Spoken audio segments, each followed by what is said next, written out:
In this video, we are going to learn fundamental laws of logarithm. Now the first formula is log m raised to the power n, and it can be written as n log m. Here base is a. Another one is log m into n, and it can be written as log m plus log n with base a.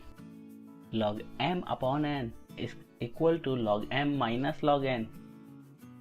Log b with base a can be written as log b with base e by log a with base e, and this is a base change.